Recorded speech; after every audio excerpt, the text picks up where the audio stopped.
So now discuss about applications of multi-rate signal processing, which is the last concept of our 5th unit.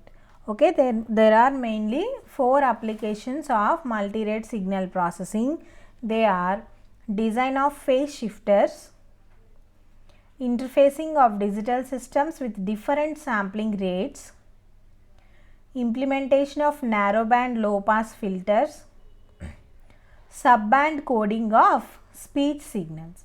Okay, these are the 4 applications of multi-rate signal processing. So, we will see one by one in depth. So, first one is design of phase shifters. To design a network that delays the signal x of n by fraction of a sample, phase shifters are used. So, what is the need of phase shifter means? What is a phase shifter means? Initially, to shift the phase of a signal is called as a phase shifter. Okay, a network or device which shifts the phase of a signal is called as phase shifter. So, design a network that delays the signal x of n by a fraction of sample, phase shifters are used. Okay. Let us assume that the delay is a rational factor of a sampling interval Tx. So, let us assume that delay is a rational fraction of interval Tx. In the frequency domain, the delay corresponds to linear phase shift of the form theta of omega is equal to minus k omega by I. Okay. So, when we consider the rational factor in time domain, in frequency domain it will be like theta of omega is equal to minus k omega by I. The design of an all-pass linear phase filter is relatively difficult. So, using sampling rate conversion method, a delay of k by I Tx is achieved without introducing any distortion. So, in general, the design of an all-pass linear phase filter is very difficult. So, using the sampling rate conversion, a delay can be achieved without introducing any amount of distortion here. So, the block diagram of phase shift is by introducing delay here. First, we interpolate the signal by I samples and then it will go to anti-imaging filter or else low pass filter. So, after low pass filter, a delay can be introduced by k samples and then decimating the signal at same level. This results in phase shifting of the signal without disturbing the time interval. Okay, that means Fx is the time interval frequency of component of input. So, after interpolation it will be I into Fx. So, after low pass filter it will also be I into Fx. So, after introducing the delay by k samples, as delay won't affect our sampling rate, the same sampling rate will come here Ifx and we decimate by a factor of I. Ifx by I will gives the Fx. So, the same signal will be transmitted without any distortion. This is called as phase shifter. So, a phase shifter can be designed by using interpolator and decimator and a delay unit with a low pass filter where our interpolation and decimation occurs at same level, that d is equal to I. The sampling rate is increased by a factor of I using a standard interpolator. The low pass filter eliminates the images in the spectrum of the interpolated signal and its output is delayed by k samples at the sampling rate Ifx. Thus, delayed signal is decimated by a factor d equal to I. Thus, the desired delay of k by I into Tx is achieved. Okay, that is what I have explained you earlier. This is in design of phase shifters. So, now a second one is interfacing of digital systems with different sampling rates. So it is really tough to interface digital systems who are having different sample rates. They are, let us consider interfacing the two systems with independent clocks as shown in figure 1. So this is system A with having I interpolation and operates at a particular frequency, and clock A is supplied here, and this is D, decimator D, which is given to system B, and it is operated on clock B. Okay, and this is digital sample and hold circuit. Okay. The output of system A at a rate fx is fed to an interpolator which increases the sampling rate by I. The output of interpolator is fed at rate I fx to a digital sample and hold circuit which serves as interface to system B at high sample rate than IFX. Okay, the output of system A is given to interpolator and the output of interpolator is given to digital sample and hold circuit which serves as interface between system A and system B. And now here the signals from the digital sample and hold are read out into system B at the clock rate D into Fy of the system B. Depending upon the clock rate D into Fy, the signals from the digital sample and hold circuit are read out at the system B. Thus, output rate from the sample and hold is not synchronized with the input rate. So, the output rate is not synchronized with the input rate. This is the main problem that we are achieving, that we are facing in this one, interfacing of two digital systems. So, in next third one is implementation of narrow band low pass filters.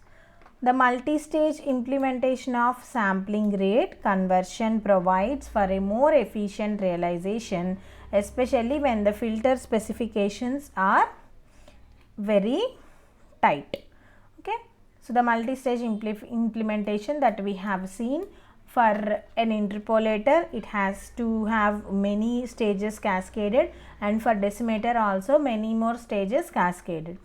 The multi-stage implementation of sampling rate conversion provides for a more efficient realization, especially when the filter specifications are very tight. A narrow band pass filter and a narrow transition band is the example for that. Under similar conditions, a low pass linear phase FIR filter may be more efficiently implemented in a multi-stage decimator interpolator configuration. So, a low pass linear phase FIR filter may be efficiently implemented in a multi-stage decimator interpolator configuration. Okay. So, we can employ a multi-stage implementation of a decimator of size D followed by an implementation of an interpolator of size I where I is equal to D. So, for this multi-stage implementation we can have a decimator of size D followed by multi-stage implementation of an interpolator of size I where I is equal to D. Okay, for I is equal to D it will work. So, this already we have seen in narrowband filters. And final application is subband coding of speech signals. A variety of techniques have been developed to efficiently represent speech signals in digital form for either transmission or storage. Okay. So, there are many techniques that have been developed to represent the speech signals in digital form for either transmission or storage. Since most of the speech energy is contained in lower frequencies, we would like to encode the lower frequency band with more bits than higher frequency band. Okay, because of the energy distribution, we have to encode, we have to add more bits and encode with more bits to lower frequency band than at higher frequencies because of security. Okay, subband coding is a method where the speech signal is subdivided into several frequency bands and each band is digitally encoded separately. So, subband coding, it is a special technique in which the only speech signals are divided into frequency bands. That means if we are talking something, means it is having some amount of group of frequencies, group of different frequencies. So equal amount of frequencies are grouped together and each band is digitally encoded separately. That method is called as subband coding, which is an a applied technique for speech therapy or speech signals. Okay. An example for frequency subdivision is shown in figure 1. You will come to know across these figures in the last. Let us assume that speech signal is sampled at a rate fs samples per second. So sampling rate is fs samples per second. The first frequency subdivision splits the signal spectrum into two equal segments as low pass signal and high pass signal, that is from 0 to fs by 4 as low pass, okay, and high pass signal. So and for high pass signal it is fs by 4 less than or equal to f less than or equal to fs by 2. Okay. So the second frequency subdivision splits the low pass signals from the first stage into two equal bands. That means the low pass signal here is this one,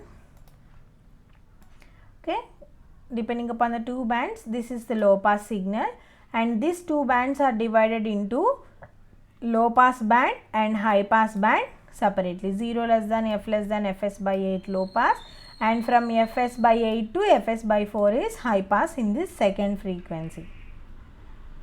Finally, the third frequency subdivision splits the low pass signal from second stage into two equal bands. Okay. Thus, the signal is subdivided into 4 frequency bands. Decimation by factor of 2 is performed after frequency subdivision. By allocating a different number of bits for sample to the signal in the 4 subbands, we can achieve a reduction in bit rate of the digitalized speech signal. Okay. So here decimation by a factor of 2 is performed after frequency subdivision. So after every subdivision we have to decimate the signal by a factor 2. By allocating a different number of bits for sample to the signal in the 4 subbands, we can achieve a reduction in the bit rate of the digitalized speech signal. In subband coding, to achieve good performance, filter design is important. So we can not use brick wall filter which is having a flat response, brick wall characteristic, since such filters are physically unrealizable. Hence, quadrature mirror filter QMF filters are used to avoid the aliasing problem. These filters and those frequency response that you will see later. The synthesis method for the subband encoded speech signal is basically the reverse of the encoding process. Okay, that is shown in figure 3. So subband coding is also an effective method to achieve data compression in image signal processing. So in image signal processing, it is effective method to achieve data compression without any loss. Okay. So first, this is the subband coding. So this is our general speech signal. Okay. So this speech signal is divided into two frequency components. Low frequency components are going through low pass filter and high frequency components will go to high pass filter. After low pass filter, decimator, they have to get decimated by 2, d is equal to 2. Okay, that is at low pass filter. But at high pass filter, after passing through high pass filter, high frequency components will get processed and they will go to decimated. They will get decimated by the fraction of 2 and these will get encoded directly and the high frequency component directly enters into the channel. Okay, because we need more processing for low pass signals, low frequency signals. That's why we are not passing the high frequency signals here. So after low pass filter passing signals. Here again this signal is splitted into two ways. One is low frequency components, another one is high frequency component. So after this low frequency components, after the decimator, D is equal to 2. Okay. Again the signals from the low pass filter is again processed to low frequency and high frequency components, and high frequency components here in the second stage will directly go to the channel after decimation and encoding, and here this low pass filter will undergo decimation and undergo encoder, and then these are going to channel. Okay, because we have taken decimation factor is equal to 2, we have achieved 3 stages. Like this there will be more number of channel division. So if you see here, first we are having 0 to pi range of frequencies. In this 0 to pi range of frequencies, first half of the sequences, that means 0 to pi by 2 is the lower band and pi by 2 to pi is the higher band. That is, this is called low frequency band. You can, first half is low frequency band and the next half is high frequency band. So high frequency band or high pass signals directly go to the channel via an encoder. Okay, and in this low frequency band again these have been splitted into, okay, again these have been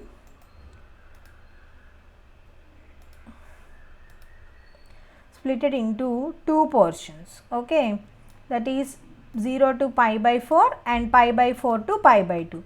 In this 0 to pi by 4 is low frequencies, pi by 4 to pi by 2 is high frequencies. So and then these will go to directly to encoder, and in this 0 to pi by 4 range, this lower frequency range here, 0 to pi by 4 range, again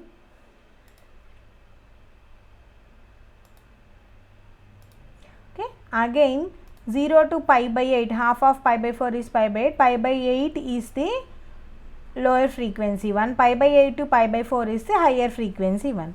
So this will go to encoder and then channel, and 0 to pi by 8 this will next go to further decimation and then for next splitting or else to the channel depending upon the requirement. Okay, this is the block diagram of subband speech coding. So if you see here, this is the brick wall filter, okay, which is having a flat frequency response, which is not at all fine for us for filtering purpose. We need to have some representation like notch here at pi by 2 or else at some desired frequency. So that's why we will opt for these QMF filters, quadrature mirror filters.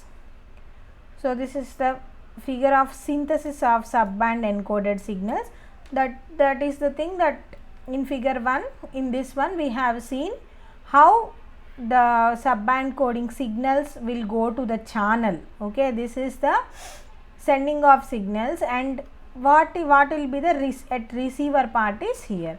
So for encoder we have to use a decoder, and for decimator we have to use interpolator and then filter.